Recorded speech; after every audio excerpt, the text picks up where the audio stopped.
네, 안녕하세요. 박대생학원의 김진수라고 합니다. 지금 자료를 잠깐만 준비할 시간을 갖겠습니다. 네, 화면 잘 보이시나요? 네, 정식으로 다시 인사드리겠습니다. 안녕하세요. 오늘 성공적인 고교 내신을 위한 알고 보는 영어의 필요성이라는 제목의 강연을 할 박대수 영어학원 일지 캠퍼스 강사 김진수라고 합니다. 오늘 드릴 말씀은 크게 세 가지로 나뉘어질 수 있습니다.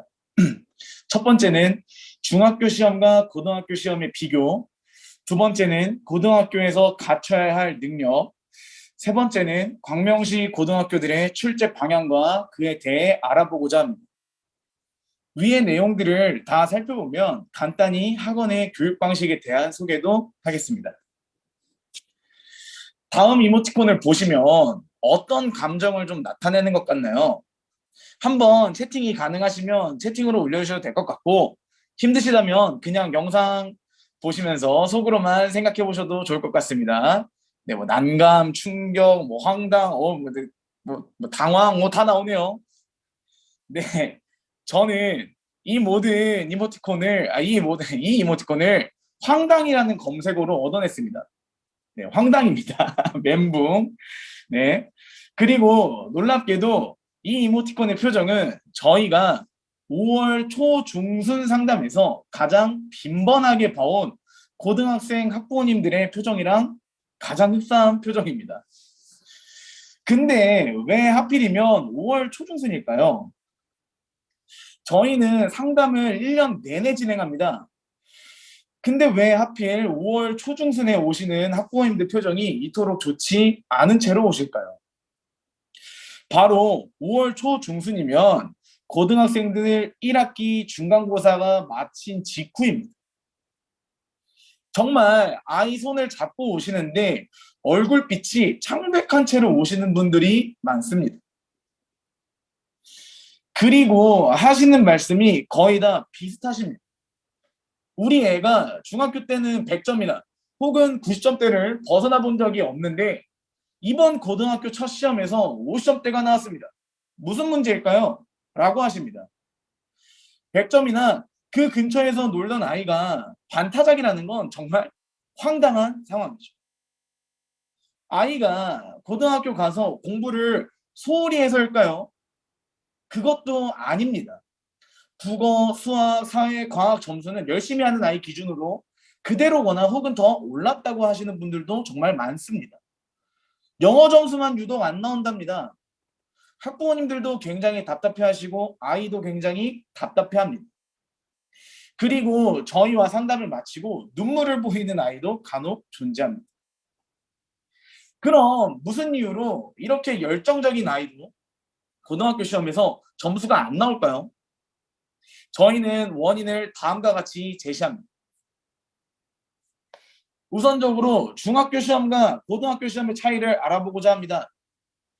우선 중학교 시험에 대한 간략한 내용입니다. 시험 범위가 상대적으로 굉장히 적습니다. 거기에다가 출제 가능한 문법의 범위조차 한정적입니다. 교육과정상 배우는 과마다 배울 수 있는 문법이 한정되어 있기 때문에 나오는 문법이 정해져 있다고 보시면 됩니다. 예를 들어 A, B, C, D, E를 학교에서 배웠다면 A, B, C, D, E만 그대로 외워가면 되는 시험이 중학교 시험들입니다. 그렇기 때문에 성실하고 암기력이 좋은 학생이라면 100점 혹은 90점 후반대의 점수를 놓치는 게 더 힘들다고 볼 수 있습니다. 성실한 학생이 100이라는 시간을 투자하면 100이라는 결과를 온전히 받을 수 있는 시험은 중학교 시험입니다. 이 때문에 왜 이렇게 해석이 되는지 몰라도 3년 내내 영어를 잘하고 있다는 느낌을 가질 수 있게끔 만들어줍니다. 저희는 이걸 굉장히 위험하게 보고 있습니다. 이에 반해 고등학교 시험은 범위 자체가 너무나도 많습니다. 본문에다가 각 학교별로 사용하는 부교재에 대한 진도도 나갑니다. 고등학교마다 부교재도 다르고 진도도 차이가 있지만 최소 중학교에 비해 7배에서 많게는 10배 넘게 차이가 난다고 보시면 될 것 같습니다. 거기에다가 이제 문법 출제의 리밋이 해제됩니다. 교육과정 기준 수능에 출제되는 문법은 중학교 과정에서 다 배웠다는 전제하에 문제가 출제됩니다. 이렇기 때문에 한정된 시간 안에서 영어만 공부하는 것이 아닌 이상 절대로 다 외울 수 없는 범위가 출제되고요. 이때 설령 다 외웠을지라도 실제로 출제가 되는 문제는 교과서나 부교재 외에 있는 문법과 어휘를 활용하여 출제되기 때문에 시험에서 실패할 확률이 굉장히 큽니다. 고등학교가 A, B, C, D, E를 학교에서 배운다고 가정하면 실제로 활용될 수 있는 범위는 A부터 Z까지라고 보시면 될 것 같습니다.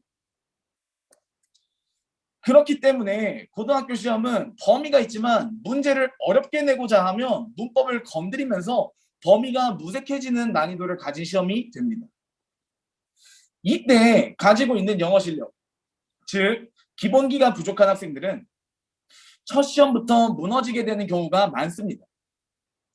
고로 암기 능력보단 영어 실력의 점수를 주려는 시험이 바로 고등학교 시험이라 생각하시면 될 것 같습니다. 정해진 범위만 외워도 만족할 만한 점수를 주던 중학교 시험이랑 직접적인 비교를 하게 되면 주어졌던 범위 자체만 비교해봐도 훨씬 더 많아졌고요.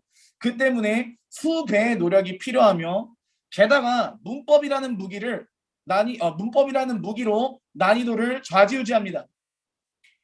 그러니 이전보다 단순히 공부량을 조금 더 늘렸다고 해도 말도 안 되는 지문 범위를 가지고 있는 고등학교 시험에서 승부를 볼 수가 없고요. 이제는 정확히 알지 못하면 변수에 대처하지 못하고 그 결과가 처참히 드러나는 곳이 고등학교입니다.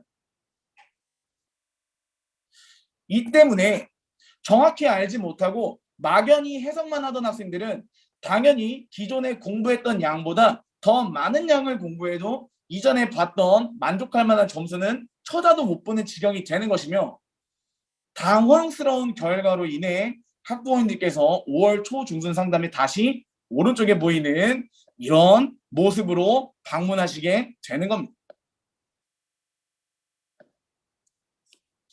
지금까지 드린 말씀을 더 피부에 닿는 예시로 설명드리고자 합니다.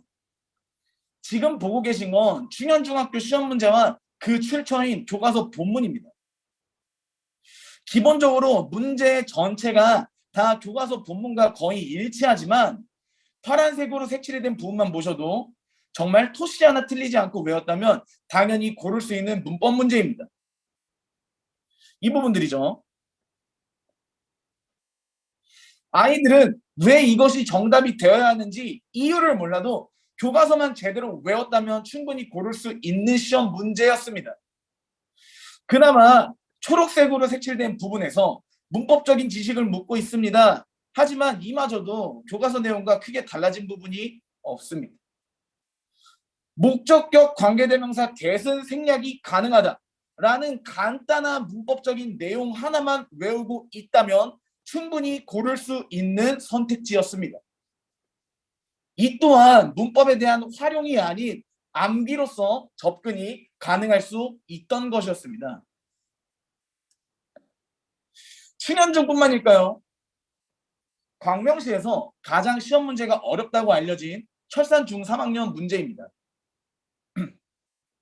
초록색 부분을 보시면 같은 내용이라도 다르게 표현을 해주고 있고 노란색으로 표시된 부분들은 아예 새롭게 작성된 문장입니다. 역시 소문답게 시험 문제에 대한 퀄리티를 신경 쓰고 있는 모습인데요. 이 때문에 광명시 외부에서도 철산중에 대한 평가가 꽤 높은 이유를 찾을 수 있다고 봅니다. 허나 정답을 고르라는 부분에서 역시 교과서와 아예 같은 문장이 같은 부분에 들어가고 있습니다. 이를 통해 아무리 시험 수준이 높은 중학교라고 할지라도 교과서 본문에 어느 정도는 충실할 수밖에 없다는 점을 알 수 있고 이것이 암기를 잘한 학생에게 더 도움이 되고 있다는 것도 알 수 있습니다.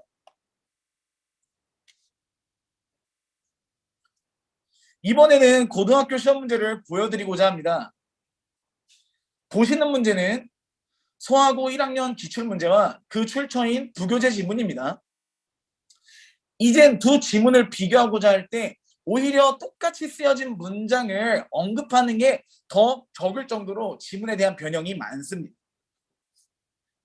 그 지문들에 대해 일일이 설명을 드리자면 너무 시간이 좀 지체될 것 같아서 핵심만 보여드리겠습니다. 노란색으로 표시된 부분은요, 지문이 변형이 된 부분들이고요. 특히 마지막 문장 같은 경우는 아예 새로 쓰여진 문장입니다.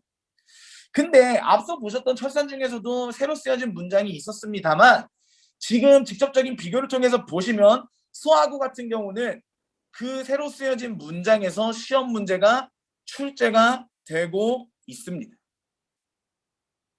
심지어 A 부분에서는요, 수업 때 따로 배우질 않았습니다. 그리고 언급조차 하지 않으셨습니다, 선생님들께서. 근데 그러한 문법이 사용된 문제가 출제되었습니다. 정말입니다.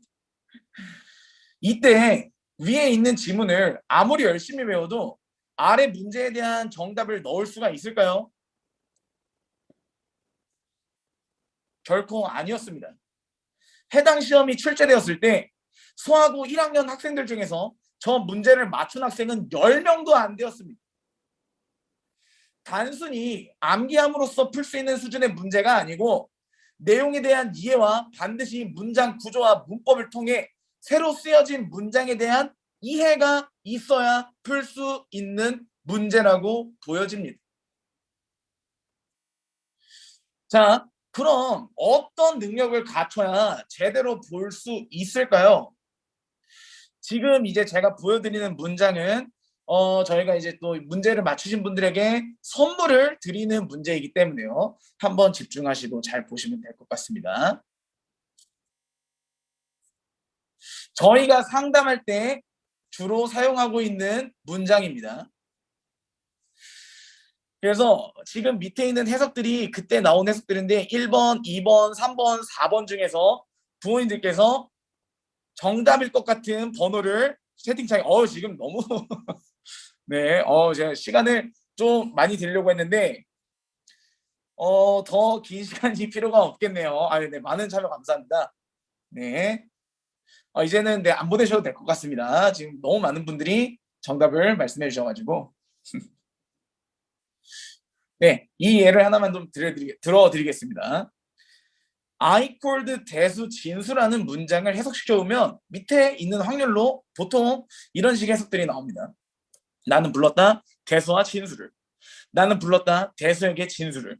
나는 불렀다 대수를 진수라고. 나는 불렀다 대수라고 진수를.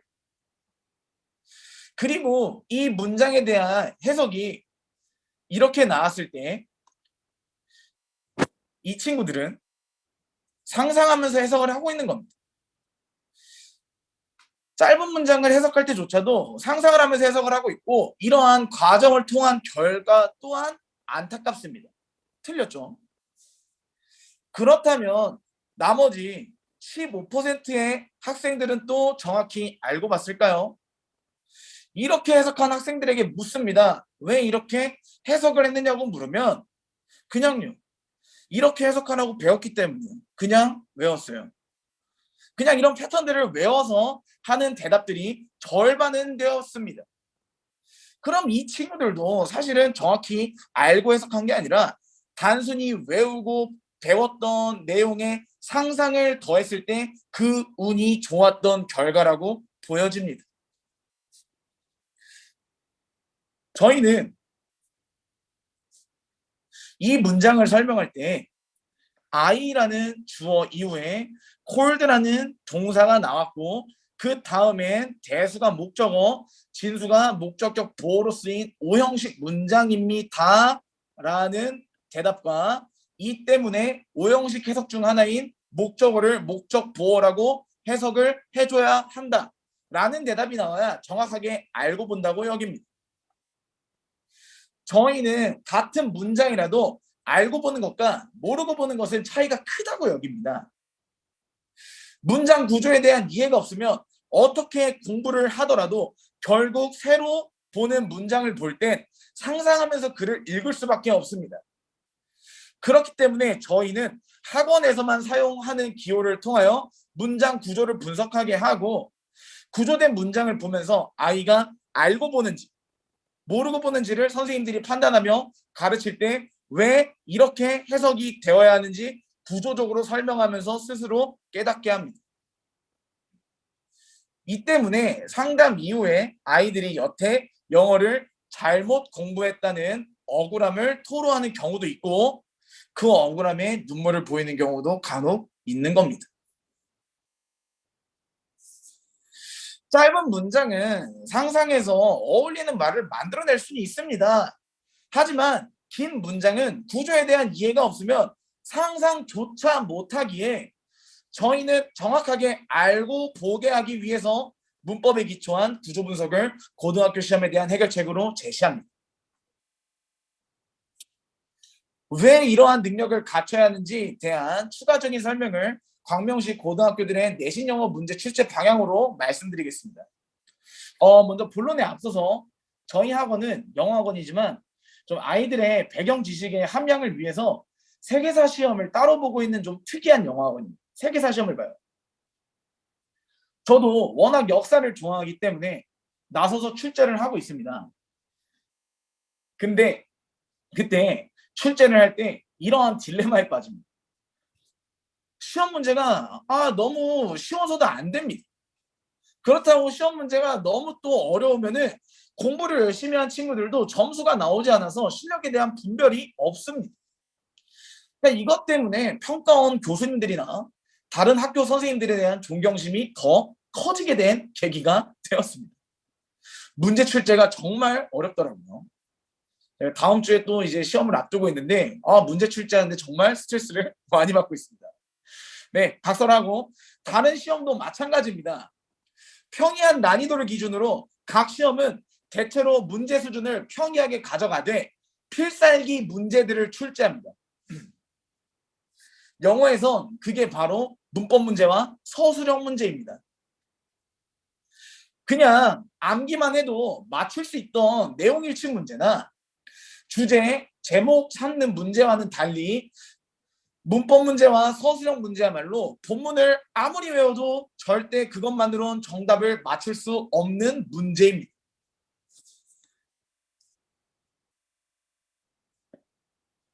네, 문법이나 서술형 문제가 출제된 모습은 다음과 같습니다. 특히 진성고, 북고와 같은 제가 건드렸네요. 특히 진성고, 북고와 같은 학교들은 비평준화 시절부터 지금까지 문제의 난이도 자체가 늘 다른 학교보다 높아왔고 워낙 문법 문제가 많이 출제되는 학교이기에 비교적 문제의 길이가 짧으나 문법적인 핵심을 묻습니다.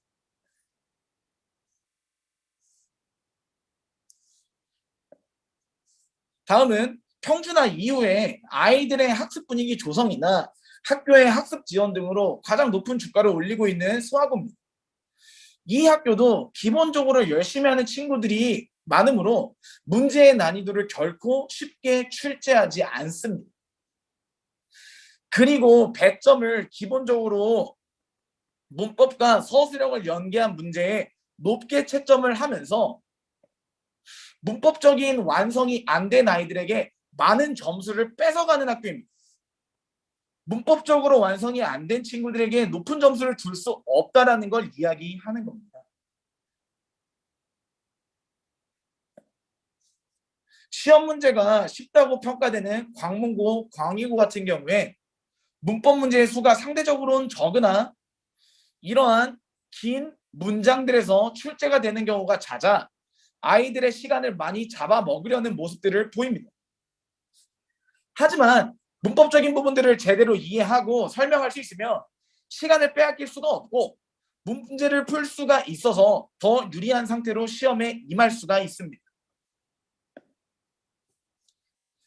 죄송합니다. 자, 위 가정에서 언급된 학교들은 뿐만 아니라 모든 학교들이 특정 범위 내에서의 암기 능력을 묻는 것이 아니라 지문의 변형, 한계가 없는 문법의 출제로 변수 자체에 대한 능력을 평가하기 위해 문법 서술형 문제를 작게 출제하고 있고 이를 통해 실력을 분별해내려고 애쓰는 모습을 자주 볼 수 있습니다.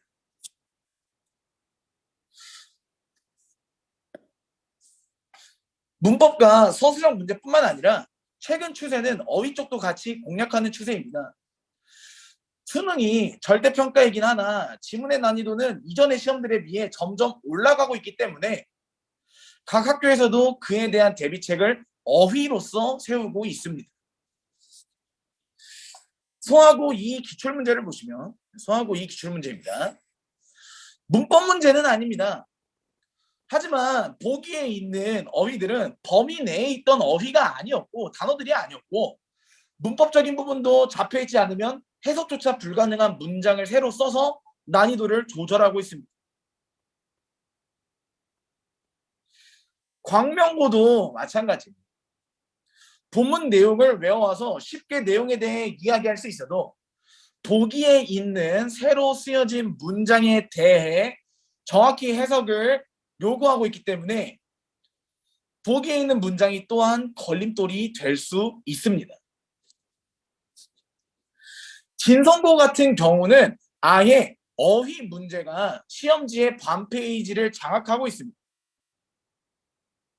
이때에도 단순히 이 단어가 무슨 뜻이게? 라는 의미가 아니라 이 문장에서 들어가기 적절한 단어를 골라야 하기 때문에 문장 구조 내에서 쓰임에 대한 이해 없이 단순 암기로는 풀기 어려운 문제들로 출제를 하고 있습니다. 점점 상승하는 지문의 난이도에 대비시키기 위해 어휘적인 부분에서도 아이들에게 강요하고 있지만 역시나 시험에서 발목을 잡을 수 있는 건 상상하는 해석이 아닌 정확한 해석이 나오느냐 혹은 그렇지 않느냐의 여부였습니다. 이로써 역시나 알고 보는 것이 얼마나 중요한지 다시 한번 알 수 있습니다. 저희 학원에 대해 이야기를 좀 하고자 합니다. 저희 학원의 가장 큰 특징 중 하나는 누가 어디 대학에 갔고 누가 어느 고등학교에 합격했고 누가 어느 고등학교 중학교에서 몇 점을 맞았다라는 현수막이 없습니다. 저희는 광고 전단 또한 배포하지 않는 학원입니다. 아마 지금 들어와 계신 학부모님들께서도 박대수 영어학원 진학 결과 현수막이나 광고 전단지를 받아보신 분이 있을까요? 아마 없을 겁니다.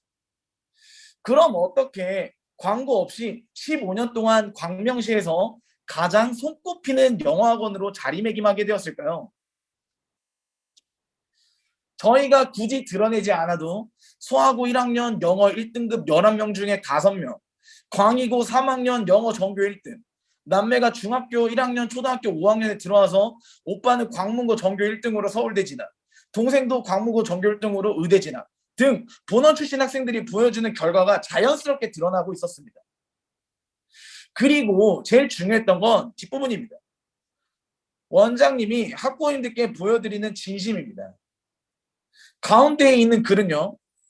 원장님께서 매번 영어 교육에 대한 쓰시는 글입니다.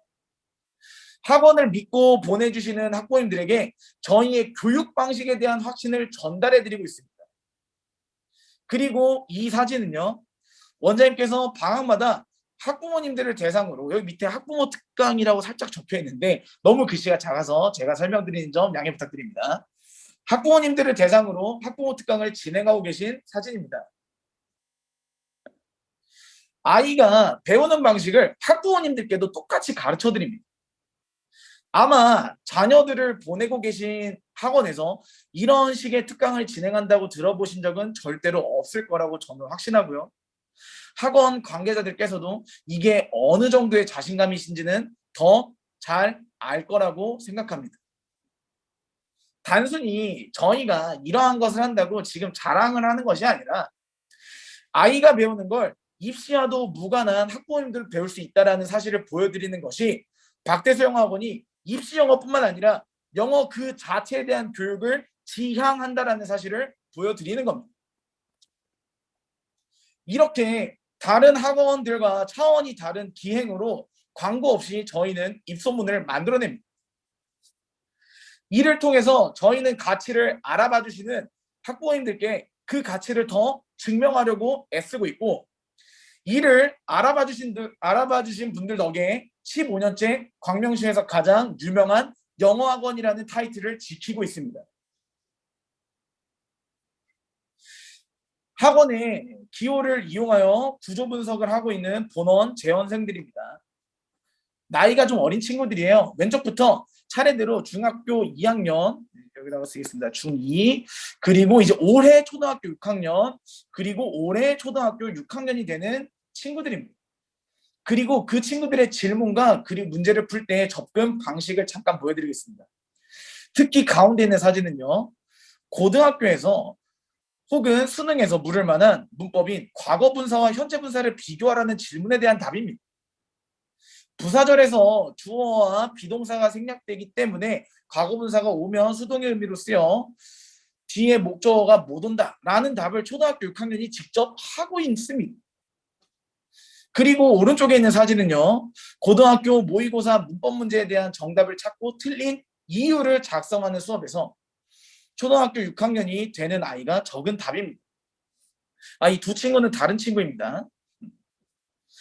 지금 occurring 자리에서 명사가 아니라 동사가 나와야 한다라는 대답을 구조에 대한 이해를 토대로 내놓았습니다. 어떤 초등학교 6학년이 이런 대답을 할 수 있을까요? 저희는 초등학생이든 고등학생이든 저희가 가르치는 모든 학생들이 이러한 과정을 통해 문장을 해석하고 문제에 대한 답을 도출하게끔 합니다. 소화시키지도 못할 어려운 문장 하나 읽고 하나 해석해주는 학원이 아닙니다. 왜 초등학생이 구조를 배우고 문법을 배우느냐라고 물으실 수 있습니다. 근데 저는 이렇게 되묻고 싶습니다. 오히려 영어라는 과목의 학습 방법이 초등학교, 중학교, 고등학교 과정마다 바뀌어야 하는 게 문제가 아닐까요?